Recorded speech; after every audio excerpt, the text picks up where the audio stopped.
Don news में मुजाहिर बिल्ली आपको खुशामदीद कहता है। और आपको पता है कि इस्लामाबाद में मौसम तो बड़ा सर्द है, लेकिन सियासी तौर पर माहौल बड़ा गर्म। इससे पहले कि मैं हज़रत मौलाना के लॉन्ग मार्च की तरफ आऊँ, बहरहाल ये खुशाइन बात है और मैं पहले भी कहता रहा हूँ कि बीमारी पर सियासत नहीं होना चाहिए। अगर इस मुल्क का कोई 3 बार वज़ीर आज़म रहा है, बहरहाल उससे नज़रियाती या फ़िक्री इख्तलाफ के बावजूद वो जिस हाल में दिखाया जा रहा है और उसकी फैमिली भी कह रही है बीमार है, तो जब अच्छे चले यानी, और ये आज की नहीं पहले की भी रिवायत रही है। बेनज़ीर भुट्टो साहिबा भी गई, उससे पहले और अगर मैं पीछे जाऊँ तो बेगम भुट्टो गए। लोग बीमारी की तरफ जाते हैं और सियासतदान तो वो बड़ा होता है ना, चाहे वो जेल में हो या मुल्क से बाहर हो, अगर उसकी फॉलोइंग है, उसकी अगर स्ट्रेंथ है, तो वो सियासी तौर पर मुल्क में ज़िंदा रहता है। तो मैं नहीं समझता कि मियाँ साहब के बाहर जाने की जो इजाज़त दी गई है वो कोई उन पर एहसान है। जिस तरह की उनकी सेहत नज़र आ रही है और अगर तो उसमें डॉक्टरों की जो मुत्तफ़क़ा राय है उसमें इस फ़ैसले को हुकूमत के, मैं खुशाइन भी नहीं कहूँगा, शायद अभी भी जब वो ये कहते हैं कि मियाँ साहब तो चले जाएँ, उनकी बेटी ना जाए मरीम नवाज़। में देख रहा था कोई PTI का कोई जिस तरह जाले हुआ करते थे या मतवाले हुआ करते थे ना पीपल्स पार्टी या नून लीग के, इस तरह तहरीक इंसाफ में भी बहुत ज़्यादा पुरजोश इस तरह के पैदा हो चुके हैं, जो शाह से ज़्यादा वफ़ादारी और ख़ास तौर पर बनी गाला में जो बैठने वाले वो ये समझते हैं कि जितना ज़ोर से वो आवाज़ें लगाएंगे उतना वो होगा। मैं देख रहा हूँ अभी, मैंने जिक्र तो उसका भी करना चाह रहा था कि हमारे शेख साहब बड़े गिरजते चमकते थे, रेलवे का इतना बड़ा सानिया हुआ, चाहिए था कि वो मुस्ताफ़ी हो जाते। कह रहे थे मैं बयान भी दूंगा, लेकिन बड़ी ढिठाई की बात है कि अपने ओहदों पर बैठे हैं। हुकूमत की कारकर्दगी पर तो बाद में बात होगी, लेकिन जैसे मैंने कहा कि मियाँ साहब की, और ये भी मैं आपको बताता चलूँ कि गुज़िश्ता हफ्ते जब ये ख़बर बाहर नहीं आई थी, हमारे डॉन के चीफ़ रिपोर्टर सनाउल्लाह ने इसी प्रोग्राम में ये कहा था कि मियाँ साहब से मामले तय हो चुके हैं और वो अगले 2-4 दिन में मुल्क से बाहर चले जाएंगे। और भी उनके पास ब्रेकिंग न्यूज़ है हमारे और इसी तरह जान भी कह रहे हैं कि जनाब मैं भी आपको कोई बड़ी ख़बर देने वाला हूँ। तो हमारे चीफ़ रिपोर्टर सनाउल्लाह और हमारे जान चकज़ई ये दोनों बड़ी ख़बरें दे रहे हैं। तो तहरीक इंसाफ की बड़ी सीनियर सीजन्ड रहनुमा और बहरहाल बड़ा डट के अपना पार्टी का और अपने कायद का केस लड़ती हैं, जो उनका हक़ भी है। उज़्मा कारदार हमारे साथ हैं, फिर मैं उनकी तरफ आऊँगा कि देखें ये क्या इंकशाफ़ात करते हैं, तो इनके पास क्या ख़बर है। और ये भी आपको इल्म है ना कि अपोजिशन में बात करना बड़ा आसान होता है, ये कर देंगे वो कर देंगे। जब आप हुकूमत में बैठते हैं ना, तो फिर जिस जगह वो बैठे हुए हैं हमारे बनी गाला के दोस्त और ख़ुद ऐवान इक़्तिदार में बैठे हुए, उनकी मुझे अफसोस होता है कि ये वही ज़बान इस्तेमाल कर रहे हैं जो हम माजी में परवेज़ मुशर्रफ की, आसिफ ज़रदारी की, नवाज़ शरीफ की, या पास के जितने भी हुक्मरानों की, या उनके मुशीरों की, या उनके वज़ीरों की, बल्कि मुसाहिबों की कहूँ, वही आवाज़ें सुनाई दे रही हैं जो बहरहाल हुकूमतों के लिए अच्छा नहीं होती। मौलाना तो डट गए हैं कि मैं वापस नहीं जाऊँगा इस्तीफ़ा लिए बगैर। ख़ान साहब भारत वो भी ज़िद्दी आदमी है, कहते हैं मुज़ाकरात इस्तीफ़े नहीं होंगे। तो इस पर गुफ्तगू करेंगे एक ब्रेक के बाद। जैसे मैंने कहा कि 2 ब्रेकिंग न्यूज़, तो 2 बड़ी ख़बरें देने के लिए तो हमारे दोनों, जैसे मैंने कहा, हमारे सीनियर रिपोर्टर और जान साहब दे रहे हैं। अब देखते हैं उज़्मा कारदार के पास क्या ख़बर है। हमारे साथ रहिएगा, मिलते हैं एक ब्रेक के बाद।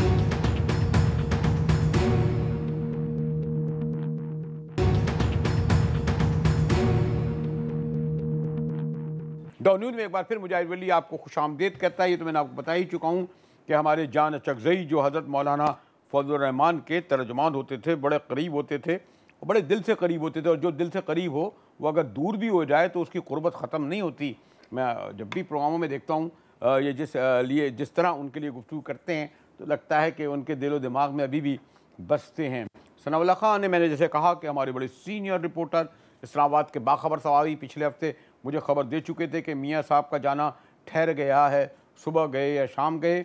और इसी तरह मैं, जैसे मैंने कहा ना, उज़्मा कारदार बीबी का कदर करता हूँ कि बड़ी सीनियर सीजन इनकी रहनुमा हैं। लेकिन ये जो मुज़ाकरात की बातें या गुफ्तगू हो रही है, कल तो हज़रत मौलाना फज़लुर रहमान जिस तरह गिरजे हैं, जिस तरह चमके हैं, उससे अगर ये लगे चले एक ज़रा मौलाना साहब को ज़रा देखिए तो क्या किस लहजे में गुफ्तगू कर रहे हैं, किस रोब दबदबे से कर रहे हैं। कौमी असम्बली और सूबाई असम्बलियों में उनकी नशिस्तें उंगलियों पर हैं, लेकिन जितनी बड़ी तादाद में लोग लेके आए, जरदारी या शरीफ शायद उसका 1% भी लेके ना आए। इसीलिए तो हज़रत मौलाना फजल रहमान के अपने फॉलोवर्स के ठाटे मारते समंदर के सामने ये गिरा चमा के दिखाइए भाई जरा हज़रत मौलाना का खिताब किया। कोई हमारे पास आने की जरूरत नहीं है, बेमानी आनियां जानियां नहीं होनी चाहिए। आओ तो इस्तीफा साथ लेकर आओ और इख्तिदार के आवाज को छोड़ने का ऐलान करके आओ। तो भाई क्या ख्याल है, पहले जो खबर है जान चकदई आपसे लूँ या सनाउल्लाह से लूँ, या हो सकता है दोनों का एक ही खबर हो, या दोनों को खबर जो है लीक की गई हो। आजकल आप लोग लीक वीक तो बहुत है ना, डॉन लीक 1, डॉन लीक 2, ये डॉन लीक 3 भी मेरे पास थी, खैर मैं नहीं देता। तो चले अपने पहले सनाउल्लाह मेरे शरीक मेज़बान भी हैं, सना से पूछते हैं। हाँ जी सना, उस दिन तो आपकी खबर दुरुस्त निकली कि मियाँ साहब सुबह गए या शाम गए, अब क्या खबर है? देखिए बरेलवी साहब, एक तो एज ए रिपोर्टर मैं समझता हूँ कि जब खबर मैच्योर हो जाती है ना तो वो फिर रोकी नहीं जाती, फिर तो वो चल जानी चाहिए। तो इसका मतलब ये है कि ये खबर अभी मैच्योर होने के प्रोसेस में है। अच्छा। तो कई चीजें चल रही हैं इस्लामाबाद में और बड़ा ठंडा गर्म माहौल है। आज सारा दिन मियाँ नवाज शरीफ के बैरून मुल्क जाने के हवाले से काफी खबरें गर्म रही हैं। और उस चीज में एक चीज जो मेरी नजर पड़ी, जिस पर मैंने बड़ी तगोदो भी की है लेकिन अभी तक कोई सुराग नहीं मिल सका, कि कल स्टेट बैंक के जखायर में तकरीबन कोई पाकिस्तानी अगर करेंसी देखें तो 75 से 80 अरब रुपए शिफ्ट हुए हैं। अच्छा। स्टेट बैंक ने वो अपने जो डेटा है उसमें शो किया हुआ है। अच्छा, बड़ी इंटरेस्टिंगली बात है। वो तकरीबन 500 मिलियन डॉलर। ओ अच्छा। जी 500 मिलियन डॉलर बनते हैं। वो 500 मिलियन डॉलर का मतलब है 50 करोड़ डॉलर, और अगर उसको पाकिस्तानी करेंसी में करें तो 75 से 80 अरब रुपए बनते हैं। और बड़ी इंटरेस्टिंग बात है, आज मैं सारा दिन लगा रहा हूँ। मैंने वजारत खजाना के स्पोक्समैन है 22 ग्रेड के स्पेशल सेक्रेटरी, उनको 4 फोन किए। मैंने कहा जी ये पैसा कहाँ से आया है? उन्होंने कहा जी मैं अभी चेक करके बताता हूँ आपको। उसके बाद मैं अभी आपके प्रोग्राम में आने से पहले भी उनसे बात करके आया हूँ। उन्होंने कहा जी मेरा राब्ता नहीं हो पा रहा गवर्नर स्टेट बैंक से। फिर मैंने अपने एक और स्टेट बैंक के जो स्पोक्समैन है वहां से बात कराई। उन्होंने कहा जी हमारी टीम तो इस्लामाबाद में बैठी है, पैसे तो आए हैं, अब पता नहीं है ये कहाँ से आए हैं। अच्छा, ये तो कन्वर्ट होके कोई रियाल से डॉलर में कन्वर्ट हुए हैं या दीना क्या होता है जो और दूसरी करेंसी से कन्वर्ट हो गए? ये बेसिकली स्टेट बैंक ने अपने डेटे में दिखाए हैं कि उनके रिजर्व में 443 मिलियन डॉलर हैं। बेसिकली ट्रांसफर 500 मिलियन हुए हैं, लेकिन नेट इफेक्ट जो आया है वो 443 मिलियन डॉलर का है। अच्छा। तो अगर इसको आप पाकिस्तानी करेंसी में कन्वर्ट करें तो मैं उनका बता रहा हूं, लेकिन ये जरूरी नहीं है कि ये उसी इन तमाम चीजों से लिंक हो।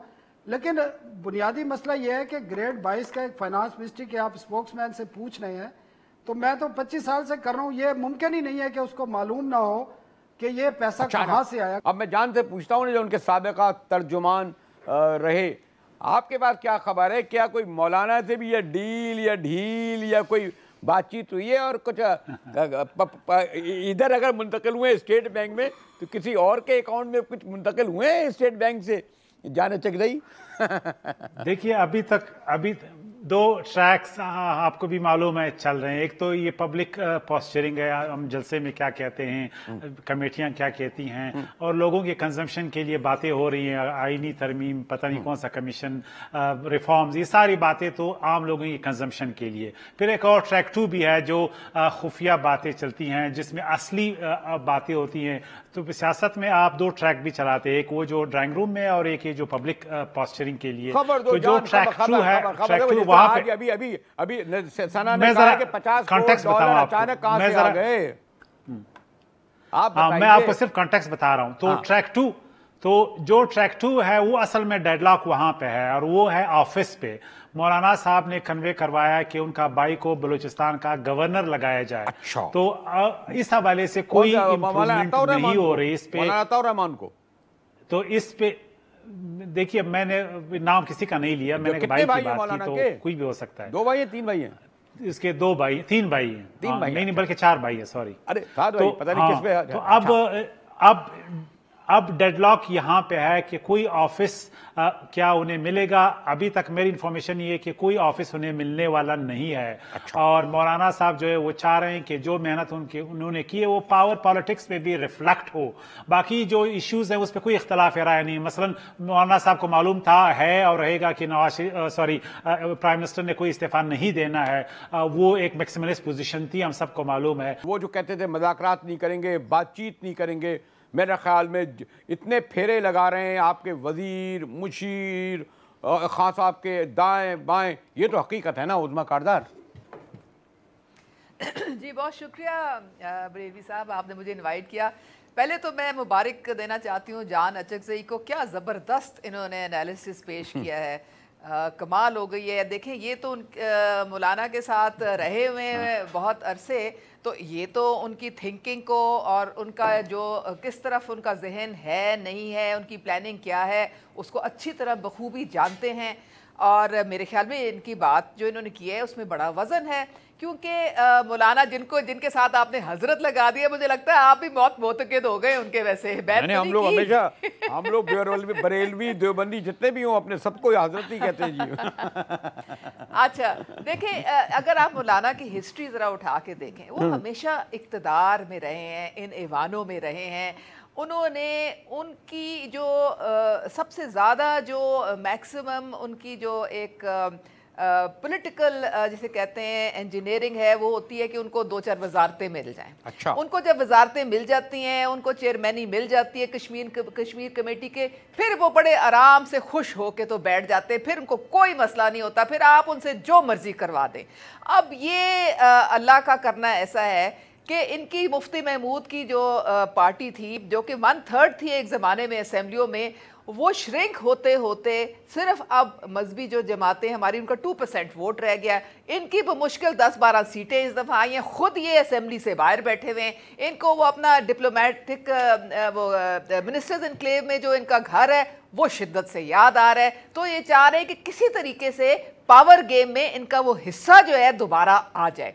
अब वो जैसा जान अचकज़ई कह रहे हैं कि वो इनकी दाल गल नहीं रही है। अच्छा, तो 2014 में आप धरना देने आए थे, आपके पास क्या था? 2014 में जब आपकी जमात धरना देने आई थी तो सिंध असेंबली में उनके कितने अरकान थे, बलूचिस्तान में कितने थे, खैबर खुर्सान में चलो आप थे, पंजाब में क्या था? ये तो ना कहें कि अगर मौलाना देखें स्टेट पावर अलग होती है, जरदारी और शरीफों के बाद कितने भी अरकान असेंबलियों बंदे उनके बाद नहीं है। हमारा धरना और इनका धरना दो मुख्तलिफ चीजें हैं। कोई उनका आपस में मुकाबला है ही नहीं। मत करें ये वाली बात, धरना होता है। देखिए आपको मैं सिर्फ 3-4 सवाल मौलाना से पूछते हैं। देखिए हमारा धरना लोगों ने शुरू किया था, वो सियासी धरना नहीं था, वो डिफेंस से लोगों ने कहा था मैंडेट आपने चोरी करवा दिया, हमारा वोट आपने चोरी करवा दिया, आप जाएं जाके हिसाब लें और हमें बताएं किधर गया वो वोट। अच्छा, नंबर 2, हमने पार्लियामेंट में पहले एहतजाज किया, हमने वहां कोशिश की हमें इंसाफ मिले, फिर हम ट्राइब्यूनल में गए, वहां नहीं इंसाफ मिला, फिर हमने सुप्रीम कोर्ट का दरवाजा खटखटाया, वहां नहीं इंसाफ मिला, फिर हम सड़कों पे आए। मौलाना से पूछे ना कि उन्होंने ये सारे ऑप्शन एग्जॉस्ट किए, उसके बाद वो निकले। और फिर मुझे कहा जा रहा है कि मुझे कैमरे के पीछे गया, मैं ब्रेक की तरफ जाऊं, लेकिन हमारे आपने देखा कि जहां सनाउल्लाह ये कह रहे थे कि 50 करोड़ डॉलर यानी 500 मिलियन रुपए जो हैं स्टेट बैंक के अकाउंट में आए हैं और वो कोशिश कर रहे हैं कि उनके तर्जुमान इसको कंफर्म करें। इसी तरह जान अचकज़ई भी कह रहे हैं कोई ऐसी डील हुई है जिसमें मौलाना के, ये हैरत की बात है, इतने अरसे तक मौलाना के तर्जमान रहे, उन्हें यही नहीं पता कि उनके 3 भाई हैं, 5 भाई हैं या 7 भाई हैं। वैसे तो जान अचकज़ई भी भाइयों से ज़्यादा करीब होते थे, इनको तो पता होना चाहिए कि हज़रत मौलाना के कितने भाई हैं। बहरहाल बड़ा इस वक्त जो मैंने कहा ना, इस्लामाबाद के सर्द मौसम में सियासी माहौल बड़ा गर्म है। मियाँ साहब तो जाने वाले हैं, शायद जरदारी साहब भी चले जाएँ, लेकिन मौलाना कब जाएंगे ये मिलियन नहीं बिलियन डॉलर क्वेश्चन है। हमारे साथ रहिएगा, मिलते हैं एक ब्रेक के बाद।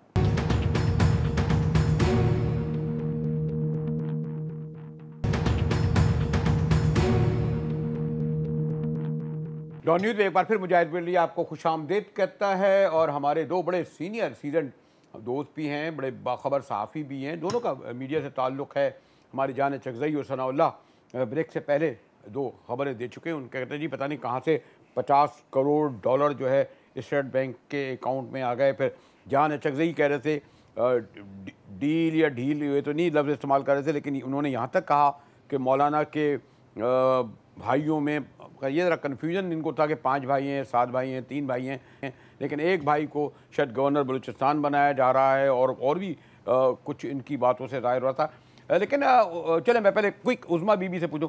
उज़मा बीबी, जो मैं सॉरी टू से मैं परफॉर्मेंस इतने लंबे चौड़े वक्त नहीं हैं, लेकिन जिस लबो लहजे में गुफ्तगू आपकी क़यादत, आपके तर्जुमान हज़रत मौलाना के ख़िलाफ़ किया करते थे, किस तरीके से उनकी दहलीज पर आप लोग बार बार जो है जा रहे हैं, इसका मतलब ये कि मौलाना की कोई पावर तो है ना, कोई स्ट्रेंथ तो है ना, लोग तो पीछे हैं ना। और यकीन अज़म क्या होता है, हमारे कराची में जो आपके 14 MNA हैं, उनके साथ 1400 लोग भी शायद ना हो। मुझे तो नाम भी नहीं पता कौन लोग कहाँ से आ गए, पता नहीं कौन से गेम प्लानर थे, उन्होंने कहाँ से उनके MNA लिया। 14 MNA 30 MPओं के, तो इससे क्या होता है कि खाली जो आदमी अमेरिका रुकन हो तो उसी के पीछे लोग होते हैं, जो इक़्तिदार में उसी के पीछे होते हैं। मौलाना पे बातचीत करने के लिए बहरहाल PTI की क़यादत मजबूर हुई। उज़मा कारदार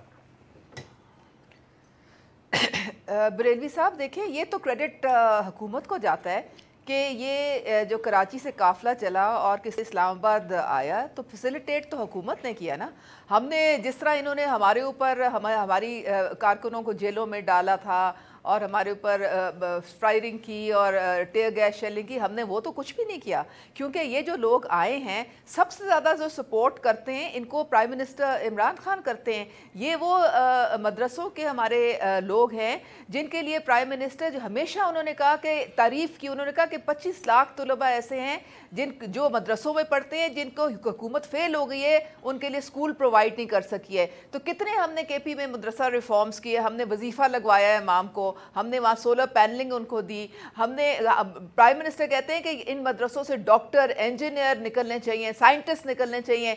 तो ये इनके लिए प्राइम मिनिस्टर जो है उन्होंने CDA के चेयरमैन को कहा है कि आप सारी फैसिलिटीज दें। हम जब वहाँ पे बैठे थे धरने पे तो CDA को हुक्म था कि खबरदार इनके सफाई के नजदीक भी आप गए, वहाँ पे सारी एम्बुलेंसेज, उनको मेडिकल केयर, उनको रहने के लिए उनका बंदोबस्त, उनके लिए पानी का बंदोबस्त, उनकी सफाई का बंदोबस्त सारा प्राइम मिनिस्टर के उसकी वजह से, इंस्ट्रक्शंस की वजह से हो रहा है, क्योंकि प्राइम मिनिस्टर को पता है कि it is the right to protest. लेकिन उनको गुमराह क्यों किया जा रहा है?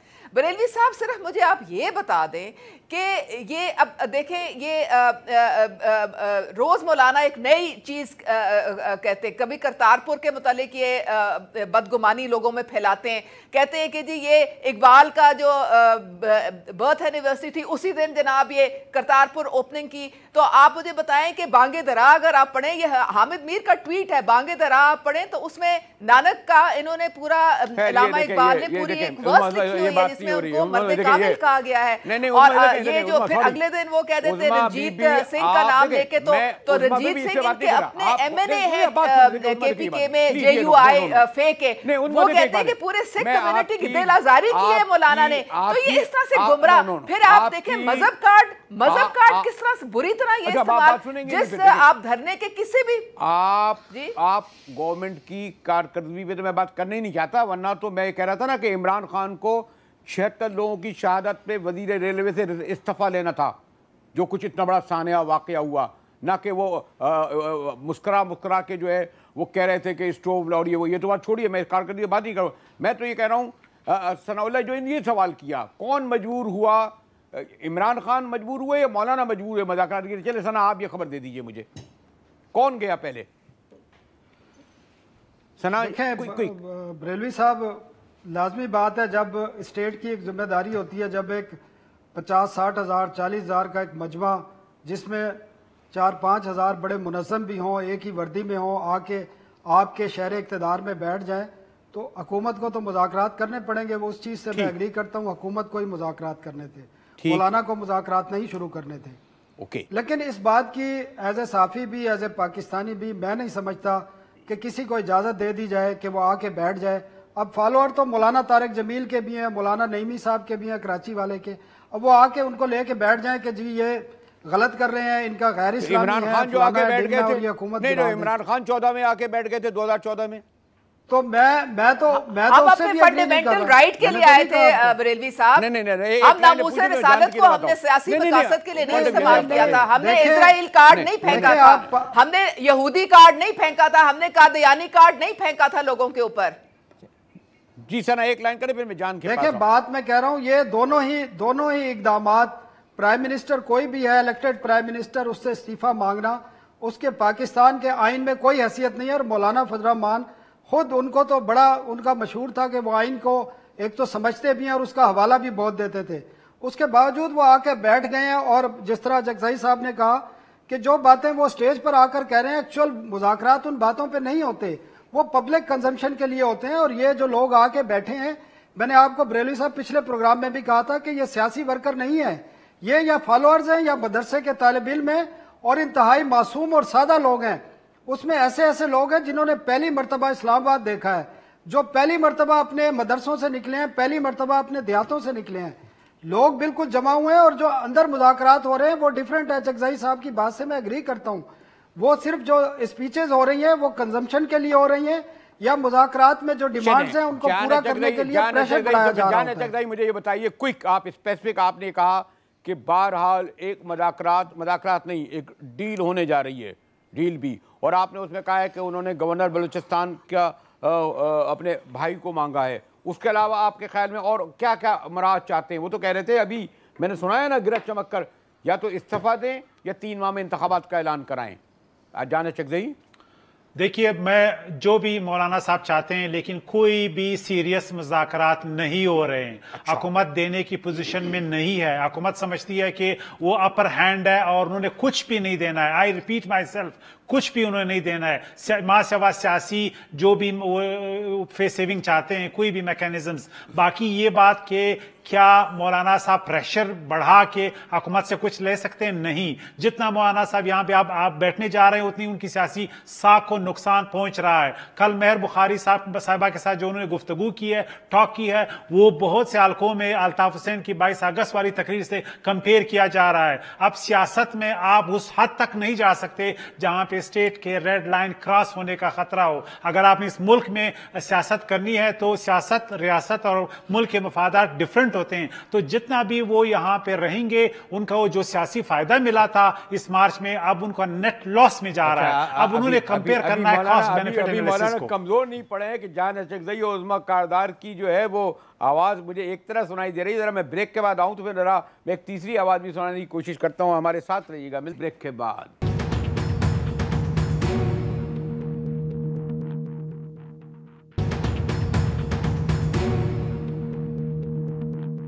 डाउन न्यूज़ में एक बार फिर मुजाहिद वली आपको खुशामदीद कहता है, क्योंकि मैं कराची में हूँ और मेरे सहाफ़ती उस्ताद अब्दुल हमीद छापड़ा और मोहतरम निसार उस्मानी यह कहा करते थे कि जिस जगह आप वहाँ मौजूद ना हों उसके बारे में कोई पेशिंग गोई, कोई तबसरा, कोई तजिया ना करें। मजबूरी है कि मैं कराची बैठ कर गुफ्तगू कर रहा हूँ, इसीलिए मैंने बाखबर यानी जाना चकजई और सनाउल्लाह को जहमत दी है। फिर उस्मा कारदार भी, आपको इल्म है कि बनी गाला के जो अगर 12 खिलाड़ी हैं ना, कप्तान की जो टीम होती है उसमें पता नहीं कोई चौथे 5वें नंबर पर आती है, पता नहीं सेंटर फॉरवर्ड में है, लेकिन यह है कि अहम लोगों में से हैं। इन लोगों को बुलाया कि मैं जान सकूं। ज़रा मैं क्विक, क्योंकि मैं समेटना गुफ्तगू करना चाहता हूँ। सना, मुझे कोई बताएं, आप क्या समझते हैं मौलाना का मार्च अब अगले 48 घंटे, 72 घंटे या इससे ज़्यादा सस्टेन कर सकेगा, या वो जारी रखेंगे प्रेशर डालने के लिए? क्योंकि लोग कहते हैं मौलाना खाली हाथ नहीं जाएंगे। सना, बहुत ही 1.5 मिनट में आप बात कर दीजिए।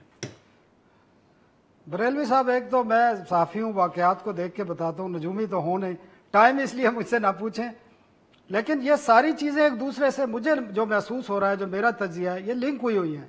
पहले भी मैंने बातें की और आज जो नई डेवलपमेंट है, नवाज शरीफ साहब ने शहबाज शरीफ को डायरेक्शन दी है कि वो फौरी तौर पर इस्लामाबाद पहुँचें और मौलाना फजल रहमान से मुलाकात करें और उनका पैगाम कोई लेकर वो आ रहे हैं। अच्छा। और कल तवक्को है कि उनकी मौलाना फजल रहमान से मुलाकात होगी। अब इसको समझने की ज़रूरत है कि क्या पैगाम हो सकता है और वो क्या चाहते हैं, क्योंकि उन्होंने आइंदा 2-4 रोज़ में बैरून मुल्क भी जाना है। और आज हमारी यहाँ पर ख्वाजा आसिफ से बात हुई थी तो उन्होंने कहा वो लंदन चंद दिन ठहरेंगे, उसके बाद उन्होंने अब अमेरिका जाना है, ठीक, मियाँ नवाज शरीफ ने। तो मुझे ये तमाम चीज़ें जो हैं इंटरलिंक होती नज़र आ रही हैं।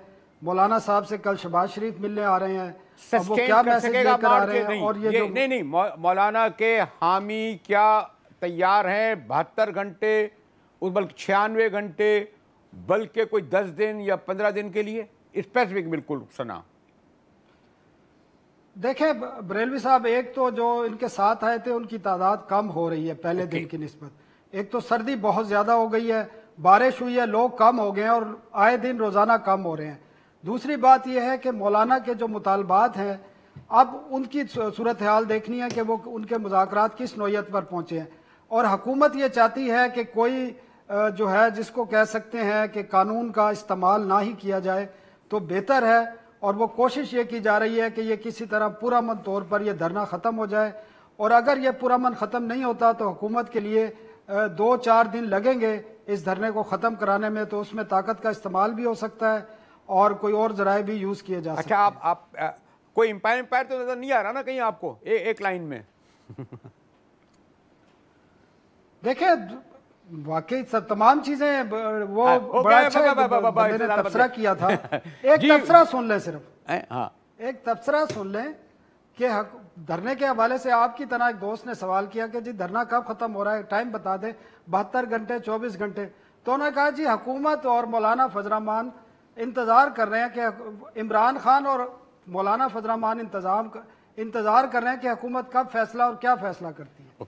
उस्मा, आप कह रहे थे आपके तर्जुमानों की नशिस्त हुई, क्या कहा गया आपको कि ताबड़तोड़ हमले करते रहो, या खास साहब कह रहे थे नहीं कोई ज़बान ऐसी वैसी इस्तेमाल ना करो, हम इनसे निपट लेंगे? ये बात तो तय है कि वो कह रहे थे कि कोई एनआरओ नहीं होगा, किसी को बाहर नहीं जाने दूंगा। वो तो आप देख रहे हैं मियाँ साहब भी जा रहे हैं, शायद जरदारी साहब भी चले जाएं। जी उस्मा। बरेलवी साहब, एनआरओ जो है ये प्राइम मिनिस्टर इमरान खान की डिक्शनरी में एग्जिस्ट नहीं करता, क्योंकि वो सख्त इसके अगेंस्ट हैं जो पिछले 2 बहुत ख़तरनाक एनआरओज इस मुल्क में हुए थे।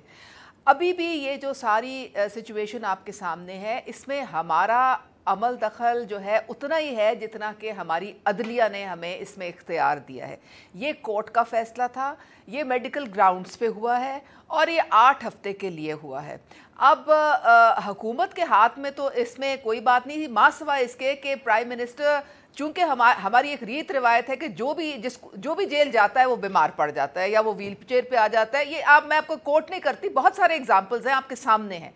अब यहाँ पे जब ये एक्स जो आपके जो प्राइम मिनिस्टर हैं नवाज शरीफ, जब इनकी एक मेडिकल रिपोर्ट आई हुकूमती जो बोर्ड से, तो फिर प्राइम मिनिस्टर ने वो भी देखी। फिर उन्होंने शौकत खानम से भी एक टीम भेजी, उन्होंने भी प्राइम मिनिस्टर की एक्स प्राइम मिनिस्टर की जो असेस किया कि इनकी सिचुएशन क्या है, और फिर प्राइम मिनिस्टर को कहा कि वाकई ये इस वक्त सीरियस है इस वजह से क्योंकि 3-4 बीमारियां जब इकट्ठी हो जाती हैं तो वो फिर कॉम्प्लिकेशन उसमें डेवलप हो जाती है। अब इसके बाद अच्छा इक़दाम है कि अगर बीमारी की बुनियाद पर मियाँ साहब को जाने दिया जाए, जान चक रही मुझे 1.5 से 2 मिनट में ये बता दीजिए ये अच्छा, और अभी मेरी बात दो खत्म, आखिरी बात है, मैं कह दूं 1.5-2 मिनट जान से ब्रेकिंग न्यूज ले लूं ना। इस धरते को मौलाना 24, 48, 72, 96 घंटे सस्पेंड रखेंगे या इससे पहले खत्म हो जाएगा? सवाल यही है हर एक के पास। जाने चक रही मौलाना को बोले रहम करें बेचारे सीधे साधे लोगों पे जो लेके आए हैं उनको।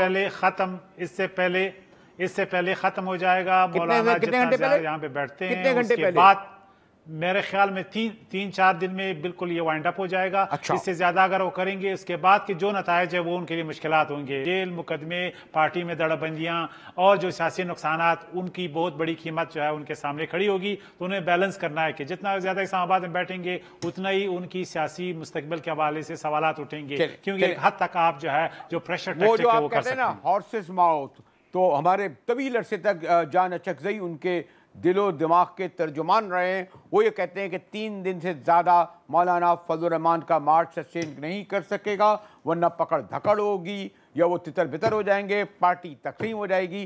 चले इंतज़ार कर लेते हैं। मैं अपने तीनों मेहमानों का शुक्रिया अदा करते हुए डॉन न्यूज़ से इजाज़त लेता हूँ।